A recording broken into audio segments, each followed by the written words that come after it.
लिखा है fiat 480 thresher पर 8 से 9 लीटर फी घंटा खाता है, ये ज़्यादा क्यों है? Fiat 12 model. भाई मेरे कोई भी इंजन है, हालांकि फीएट जो है वो तेल खाने में सबसे अच्छी एवरेज देता है। जितनी भी गाड़ियां हैं फीएट की एफिशिएंसी इंजन की ज़्यादा बेहतर है, और फीएट के इंजन थ्रेशर पे भी अच्छे चलते हैं क्योंकि इसका स्ट्रोक छोटा है, ये बैठता नहीं है।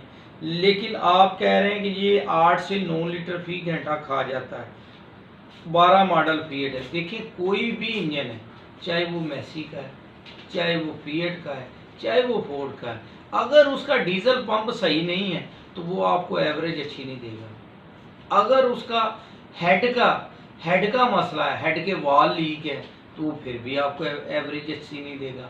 आपका एयर क्लीनर चोक है, उसको ऑक्सीजन पूरी नहीं मिल रही, तो उसकी फिर भी एफिशिएंसी खराब हो जाएगी। अब इसमें से कई एक मसले हो सकते हैं इसके, तो ये तो आपको गाड़ी देखनी पड़ेगी कि सबसे पहले जब गाड़ी आपका इतना धुआं देती है तो उस वक्त वो आपका कितना धुआं दे रही है, धुआं ज़्यादा तो नहीं दे रही, उसकी क्या वजह है। तो ये सारी चीज़ें जो होती हैं ये देखने वाली होती हैं।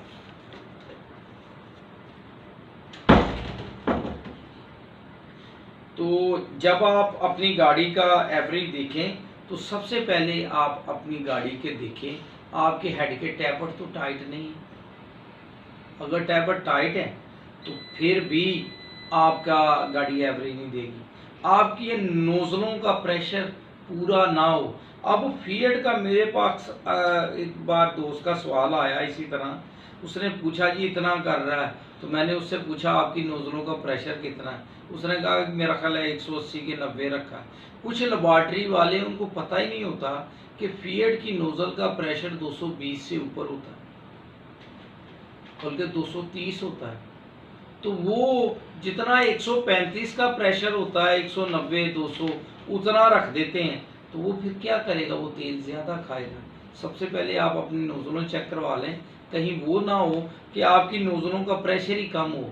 और दूसरी चीज़ मैं आपको एक और बताऊं, मैंने एक वीडियो में पहले भी बताया था, कुछ लोग नोज़लें करते हैं ना, तो नोज़लों का जब उसको सेटिंग करते हैं तो नोज़लों के प्रेशर बढ़ाने के लिए जो उनमें ये जो फीएट हो गया 85 हो गया, जैसे डीजे इंजन हो गया, या फिर ऐसे इंजन हो गए कि जिनमें ऊपर बोल्ट नहीं है जेस्ट वाला, तो वो क्या करते हैं उसके स्प्रिंग को ऐसे रख के उसके ऊपर पेचकस से चोटे लगाते हैं और स्प्रिंग को लंबा करते हैं, या फिर कटर प्लासी या प्लास से ऐसे ऐसे दबा के उस स्प्रिंग की लेंथ बढ़ाते हैं।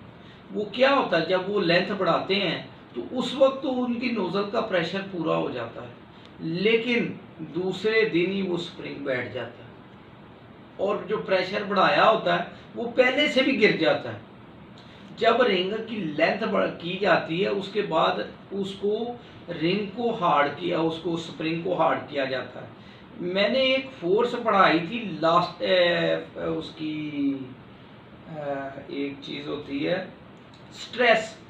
तो स्प्रिंग की वायर को जब हम खींचते हैं तो जब इस पे दबाव पड़ता है तो स्प्रिंग की जब स्ट्रेस रिलीज होती है तो स्प्रिंग वो पहले वाली जगह पे वापस आ जाती है। एक दिन भी नहीं चलता तो उसको नोज़लों का प्रेशर कम हो जाता है। इसी तरह से मुझे एक डस्के से हमारे एक दोस्त थे, मनीर साहब हैं माशाल्लाह, डस्के में बड़ा नाम है उनका टेलीफोन आया कि हमारा ट्रैक्टर हमने नोज़लें भी करवाई हैं, हेड भी करवाया, उनकी ऑटो वर्कशॉप थी, सारा कुछ करवाया है, तो वो गाड़ी धुआं ही बढ़ा दे रही है। मैंने कहा नोज़लें दोबारा करवाओ। कहते नदीम भाई नोज़लें अभी कल के परसों ही करवाई हैं। मैं कहा नहीं हूँ तुम नोज़ला खुलवाओ तो अपने सामने प्रेशर चेक करके दसो कि प्रेशर कितना है। उन्होंने हाथ नहीं लाना, खोलना नहीं, सिर्फ उन्होंने प्रेशर चेक करके दसो। तो जब उन्होंने प्रेशर चेक करवाया तो वो प्रेशर 180 से भी कम। तो उसका टेलीफोन पे मुझे उसने टेलीफोन किया, नदीम भाई कल ही इसका प्रेशर पूरा कराया था तो ये कम क्यों हो गया। तो मैंने उसको बताया भाई मेरे ये स्प्रिंगों को खींच खींच के चोटे लगा के लंबा करते हैं तो वो स्प्रिंग उसी दिन ही बैठ जाते हैं। तो आप जब भी करें इनके स्प्रिंगों के साथ लेबॉर्ट्री वाले को कहें कि ऐसे करके कभी इंजेक्टर ना करें, नोज़ल ना करें, बल्कि जितनी उसकी फोर्स उसकी कम हुई है उसमें स्पेसर डालें, उसमें वाशलें डालें, वाशलें डाल के उसका प्रेशर पूरा करें, तो फिर उसका आपका जो तेल खाने का मसला जो है वो नहीं आएगा। तो वो माशाल्लाह से उनका ठीक हो गया। तो ये भाई जो कहते हैं ये भी अपनी नोज़लों को भी चेक कराएं, प्रेशर चेक कराएं, टैबर्ट चेक करवाएं, हेड चेक करवाएं।